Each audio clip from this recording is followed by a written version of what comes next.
welcome back to my channel. So, kumusta naman kayo guys? Okay, so tignan natin guys, kanino bang love reading yung masasagap natin. So, yun guys, i-remind ko lang kayo na lahat ng reading natin ay general, no? So, possible na makaresonate ka or hindi, okay? So, tignan natin guys, ano ba ang inyong love situation. Okay, so bago tayo guys mag-start, maraming salamat po, no? Sa walang sawang pagsubaybay sa ating pong love reading. Okay, so tingnan natin yung energy ng person mo muna bago tayo tumingin sa side mo. Energy ni person. Okay, kuha tayo ng card. Ayan. Ito yung energy mo, ito yung sa person mo.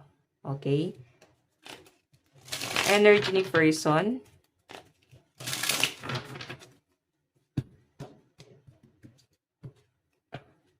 Okay. Yan muna natin to guys. Energy ni person.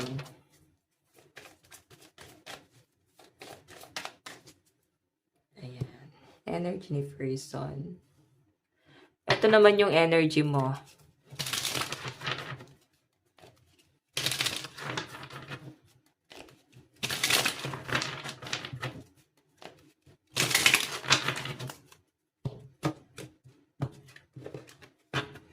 Okay. Tignan natin guys. Energy ni person. So, nasanay tayo lagi guys dito sa sa kanan. So, kaliwa naman tayo kasi nandito si person. So, energy niya muna. Ano ang tingin niya sa'yo ngayon? The High Priestess. High Priestess buntis, 'di ba? So, maaaring may usapan about pregnancy. Or pwedeng buntis ka, or pwedeng gusto niya talaga na mabuntis ka, gusto niya na mabuo kayo bilang family. Or kung ikaw naman guys ay lalaki na nanonood, pwedeng yun yung gusto mo, no? Na makabuo na kayo guys. Yung iba naman sa inyo guys, pwedeng pangarap nyo pa rin guys na makabuo ng anak or pwedeng sa surrogate, parang ganon. May napifeel akong ganon guys eh. Or pwedeng mag-ampon. Okay, kasi High Priestess guys, buntis to eh. So yung nararamdaman sa'yo ng person mo guys, ayan. Okay? Maaring meron siyang plano talaga. Okay? Step by step yung gagawin niya. Pero sa ngayon guys, ang gusto niya rito, meron muna siyang makita na outcome sa'yo bago niya simulan yung mga plano niya. Okay? So, may naamoy ako parang inihaw na tilapia or bangus ba yan guys? Parang nag-iihaw or nasa outing tong si person. Or baka nasa outing kayo. Yun ang ano ko guys, kanina pa, okay? Pwede minasagap akong energy na ganyan. Pwedeng sa inyo yan or kay person, okay? So, High Priestess, yan ang tingin niya sa'yo ngayon. Pwedeng buntis or pwedeng may nangyari sa inyo, tapos inaantay niya. Siguro guys, delay. Pwede kasi guys, nag-expect din si person, no? So, hayan. So, tignan naman natin guys, ano naman yung tingin niya sa'yo ngayon. Ace of Pentacles. Ito kasi guys, wedding ring, offer, or pwedeng big amount of money. So, may support guys eh. I think, sinusuportahan ka niya or pwedeng ikaw to nagsusupport sa kanya. Kung sino man guys nakikita ko, para bang may magsusupport dito. May usapin about kasalan. Parang wedding ring kasi guys yung Ace of Pentacles. Okay, so parang gusto niya guys na parang sa lalong madaling panahon guys, ikasal na kayo. Or kung kasal na kayo guys ng person mo, parang doon na siya guys sa next step. Parang gusto niya na makabuo na talaga kayo ng baby. Okay? So, yung plano guys ng person mo, parang family planning to guys eh. Talagang gusto na talaga niya guys makabuo ng pamilya sa'yo. Okay? Consistent yung sagot ng card. Gusto niya makabuo ng pamilya sa'yo. Yun ang nakikita ko. Kumbaga, higher commitment na yung gusto niya. Tingnan natin guys. Ano naman ang okay, tingnan natin. Ano naman yung magiging action ni person? Six of Wands. Six of Wands. So, ito kasi guys sa nakikita ko, yung energy ni person, parang ano siya guys, meron siyang gustong sabihin. Maari kasi guys na manggagaling pa si person mo sa malayo. Okay, para bang paparating na siya. Pwede kasi guys na LDR kayo, nasa abroad. Or pwedeng, ayun nga guys, pwedeng kapitbahay mo lang kasi may lakad guys eh. Parang may pagkikita sa inyo. Maring ngayon or bukas or kung kailan man yan guys, no, meron ako nakitang pagkikita rito. Okay, Six of Wands, maaaring may mga dala siyang gift. Baka i-date ka niya sa Valentine's, no? Kasi yun ang nakikita ko rito. Para bang napakasaya ng energy ni person. Okay, as in, ano siya, ganadong-ganado. Sobrang excited ng energy ni person mo. Okay, sobrang ano siya guys, para bang game na game, alive na alive yung energy niya. Okay, nakikita ko rin yung pagiging workaholic niya nga rito eh. So, siguro guys, gusto kanya talagang bilhan ng gift. Okay, ganun yung pinapakita sa akin. So, tignan natin guys, ano naman ang outcome, no? Ano naman yung overall energy? Ano yung outcome ng mga action na gagawin ni person mo? Six of Swords. Nako, takot pala guys sa rejection si person. Siguro guys, hindi siya ganun katanggap ng family mo. Oo, kasi guys, nararamdaman niya eh. Parang, pwede yun, isa yun sa mga, ano niya, regret niya. Isa yun sa dahilan kung bakit parang nag-aalangan siya na pumunta sa lugar mo. Okay, pwede kasi guys na dahil dito, kasi yung family mo may nasasabi sa kanya or pwedeng ayaw sa kanya. Okay, mahal ka ng person mo guys, yun naman ang pinapakita sa akin. Kaya nga, gusto niyang matali ka sa kanya. Okay, yun yung nasa-sense ko dito. Gusto niya na matali ka na sa kanya, gusto niya na hindi ka na makawala sa kanya. 'Di ba? So, tingnan natin guys yung overall energies. 'Di ba? Nine of Cups guys, so.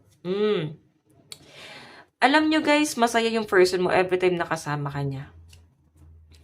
Iba yung vibes mo. Ayan no, nakangiti pa si Knight of Wands. Ito guys, more on action. So, iba yung vibes na dala mo sa kanya, lalo na pag nakakausap ka niya. Okay, Three of Swords, nako. Seloso lang si person, selosa. Natatakot siya na baka niloloko mo siya. Medyo controlling yung energy niya, guys. Pero nakakatuwa, guys. Yung energy niya, guys, parang wag mo siyang bibigyan ng dahilan para magselos. Kasi, Knight of Wands, open naman siya sa iyo. Eh. Hindi naman siya, guys, ganun kahigpit. Wag mo lang siyang bibigyan ng dahilan para magselos. Kasi, nakikita ko sa kanya, guys, iba yung galit na pwede ibigay niya. Though, alam naman daw niya sa sarili niya na pwede mo siyang i-let go anytime. Yun nga lang, guys, ano yung energy niya, guys, eh? Parang praning. Lutang. Pero mahal ka ni person, guys. Yun lang naman yung nakikita kong sure. Ayusin natin to, guys. So, sa side ni person, malakas ang water sign, Cancer, Pisces, Scorpio, Capricorn, Taurus, and Virgo, Aries, Leo, Sagittarius, Aquarius, Gemini, and Libra. Okay? Tignan naman natin sa side mo. Ano yung nararamdaman mo kay person? Oh my God, Five of Swords. Ito mo nakangiti ka, oh. Nako, manipulative kayo ha. So, nakikita ko rito guys, gaslighting. So, maaring may mga sinasabi ka sa person mo, no?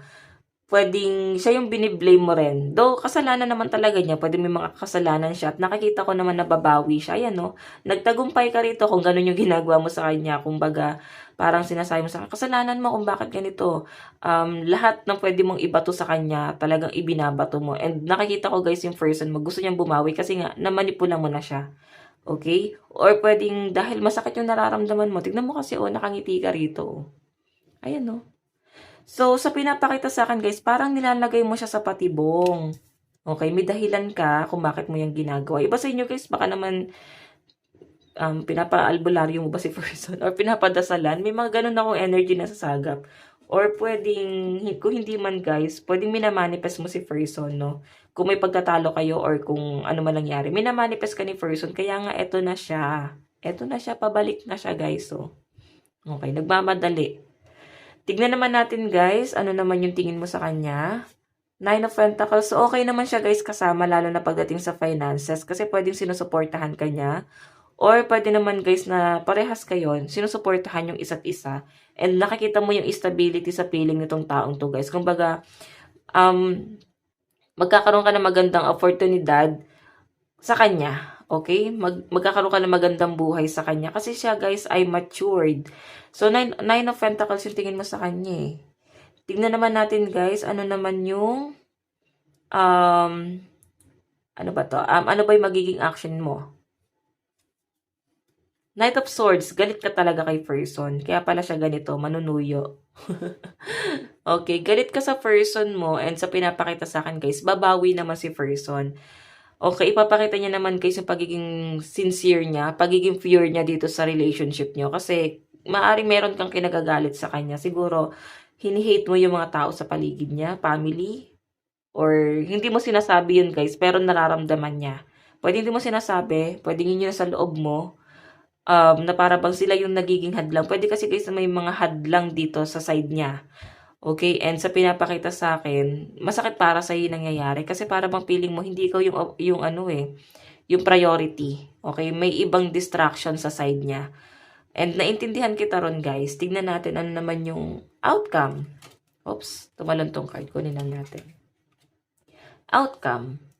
Eight of Cups. Pag tinatalikuran mo si person, siguro meron kang gustong makita sa kanya. Nagawin niya. Pwedeng gusto mo siyang subukan. Okay? Gusto mong makita kung ano yung gagawin niya pagdating sa relationship niyo, guys. Kasi Eight of Cups, lumalayo ka na eh. Pagod ka na siguro sa mga pagod ka na sa mga binibigay, sa mga binibigay niyang pasakit sa inyo. Hindi kasi guys nararamdaman ng person mo yon kasi nga sa pinapakita sa akin, puro magaganda yung nakikita ko sa card niya guys eh. Gusto niya ipakita sa inyo yung mga mabubuti. Pero kahit ganun man guys, yung intention niya, hindi mo yun guys gano'n na-appreciate. So ayan guys, trigger warning, hindi ko nilalahat kasi talagang yung energy mo siguro hindi mo gano'n na-appreciate yung mga binibigay or effort ng person mo kasi hindi yun yung gusto mo. Paano kung binibigay niya yun kasi yun yung gusto niya at hindi yun yung gusto mo, 'di ba? Tingnan natin guys. Ang bottom of the deck mo, Page of Cups, o 'di ba? Awayin mo siya ng awayin, talaga bibigyan kanya ng anak. Or pwedeng ikaw 'tong magbibigay sa kanya ng gano'n. Okay. So, isa guys sa pinagtatalunan nyo guys ng person mo is yung responsibilidad. Maaring marami siyang tinutulungan. Na parang hindi pa siya bumukod. Na para bang kailangan niya na guys mag-focus pagdating sa inyong family. Na para bang kailangan niya na guys pagtuunan ng pansin yung relationship niya. Pero hindi mo guys nakikita yung pagiging sinseridad ng person mo. O yung pagiging niya guys dito sa relationship nyo. Hindi mo nakikita na parang willing siya na ilagay ka guys sa sa higher commitment, na willing siya na pakasalan ka, panindigan ka. Hindi mo guys nakikita yon. Nagiging emotional ka, lalo na kung may mga buntis dito guys. Nagiging emotional ka, or pwede nakabuntis yung person mo, pwede ikaw may pinagdadaanan kung ano ka man doon sa sitwasyon. Para bang nakikita mo na yung person mo na may family na kayo, pwedeng buo na kayo, may family, pero nandun ba rin guys yung sense of responsibility ng person mo sa pamilya niya. Kumbaga, hindi mo buo nakukuha yung sahod niya kasi napupunta rin sa family, or kung may nauna siyang pamilya, pwede may mga anak siya sa una. So, nagpo-provide pa rin siya dun guys sa pinapakita sa akin. And ikaw, sa nakikita ko guys, naiinis ka kasi wala namang issue sa iyo yung mga ganong bagay. Pero yun, parang baliwalain ka niya guys. Parang below the belt na yon. Okay? So, kaya nga guys, yung person mo, parang babawi na siya rito. Ayan, oh. May pagtatalo sa inyo, oh. Dahil nga sa responsibilidad. So, guys, sa side mo, malakas ang air sign, Aquarius, Gemini, Libra, Capricorn, Taurus, and Virgo. Cancer, Pisces, Scorpio. Ayan. Siguro mas sa 3% yung fire sign, Aries, Leo, and Sagittarius. Tignan natin, guys. Okay. Para na-miss ko yung ganyan for energy, guys, no? Parang mas okay and mas magaan basahan. Tingnan natin. Ano gusto niyong unahin? Sana patungo yung relationship niyo. Sana patungo to, Spirit Guide. Natural disaster. Ikaw yan, no? Kumbaga, kung mahal mo yung person mo, tatanggapin mo yung mga niya, yung ups and downs sa buhay niya. Okay, tatanggapin mo yung ups and downs niya. Pero kung hindi mo na guys kaya talaga at nahihirapan ka na, let go mo na. Kasi ikaw lang ang nahihirapan dyan, no? Marriage, oh. Guys, hindi ka aware, gusto kong pakasalan ng person mo. Pero yun nga guys, iniisip mo siguro dito yung mga consequences once na matali ka sa kanya. Or pwede kasi guys, nakasal pa sa una yung person mo. Or pwede ikaw. Or hindi ko pa kayang, ikaw mismo tong naguguluhan. Hindi ka pa ready na mag-commit, no? Meron tayong schedule. Ayan, may nakikita ko guys, maaring magkikita sa korte. Or may ayusin. Pwedeng, eto na nga guys. Pwedeng, may kasalan talagang nakikita ako dito guys eh. May kasalan. Pwede nga ayusin nyo na yan guys sa munisipyo. Okay? Marami nangyari sa inyo guys sa pinapakita sa akin. Para bang nandun ka sa point na gusto mo naman guys din magpakasal sa kanya. Yun nga lang guys, may mga nangyari sa past na parang bang napapatanong ka, ready ka na ba talaga? Or parang may pagda-doubt, no? Meron po tayong stop. O, hinto mo yung pag-overthink, guys. Hindi yan makakatulong. Sinasabi ng card mo. Ay, no? Si person mo kaya kang pasanin sa, ano mo eh, sa hirap at ginhawa talaga ng buhay nyo. Okay, hindi ko guys biniblame, pero si person mo, yan, no? May pangarap pa siyang bilhan ka ng bahay dito, oh. Real estate, wealth investment, and mega project. So, I think may mga ini-invest si person mo. Magaling siya, guys, pagdating sa business. Sa pinapakita sa akin. Tignan natin ano ba ang inyong love advice. Meron po tayong chemistry. Okay naman yung relationship nyo, guys, ha. I know. There's a strong magnetic attraction here. Tignan pa natin. Meron tayong this could be the one. Siya na nga, no? Siya nawa. Siya nawa, si the one. Let go of control issue. May mga pag-overthink talaga. So, I think meron kayong pinagdadaanan. Baka nagtitik ka ng medicine kasi may sakit or pwedeng buntis or pwedeng may problema ka kasi. Maraming factor. Pwedeng natitrigger yung depression mo. So, ayan. Diba? Grabe yung pag-overthink nyo, guys. So, tiwala ka lang, guys, kasi nakikita ko magiging okay din ang lahat sa inyo ng person mo. Tingnan natin, guys. Advice, pagdating sa relationship nyo, meron tayong union. The union of divine soul counterparts is a miraculous event that begins when you least expect it. So, I think may big event na mangyayari sa inyo. Parang kasalan na nga to, guys. Okay, nakasettle na yan sa utak ko. Diba? Naka-heart pa dun sa tiyan, no? Nakita nyo ba, guys? I know. You begin to feel your heartbeat faster when you are close. Naku, mukhang may buntis dito, guys. Or may mabubuntis. Puro wedding ring yung picture. Wedding ring tuloy. Wedding gown. O, di ba nandito pa yung don't let guilt get in the way of happiness. Mukhang tuloy na yung kasalan, guys. Oo, nakakatuwa. Okay, may temptation. May temptation. Na-tempt ba yung person mo sa iba or pwede ikaw to? Okay, may ganong issue. Tingnan natin, guys. Or pwedeng gusto mo na rin talagang ikasal kayo ng person mo. Yun nga lang, guys, may bumabalik siguro, guys, someone from the past na nanggugulo na naman. Parang ayaw ka maging masaya. Okay, tingnan natin, guys, mensahe ni person. I am grateful for the spiritual lesson. So, I think good advisor ka, guys. Kasi thankful yung person mo na ikaw yung partner niya. Meron po tayong my life is not as together as it seems. Ano daw? My life is not as together as it seems. So, marami siya, guys, tinatago rin sa'yo. I think iso-surprise ka nito. Oo. Hindi niya, guys, sinasabi mga plano niya. Baka bigla mag-propose sa inyo yan. Meron po tayong we need to let each other go. So, I think parang meron kayong i-let go sa past. No, yung para bang yung mga trust issue, mga problema nangyari, guys, parang kailangan nyo na, guys, daw i-let go, no? Sabay kayo ng person mo na ilipat yung page ng inyong aklat, no? Parang nandun na kayo, guys, sa next page. Kalimutan na yung mga doubt kasi part siya, guys, ng pagiging magjowa. I know, I look for you everywhere. Mukhang kahit saan siya pumunta, ikaw hinahanap, di ba? So, guys, ito lang naman po inyong love reading. Hanggang sa muli. God bless and love you all. Thank you.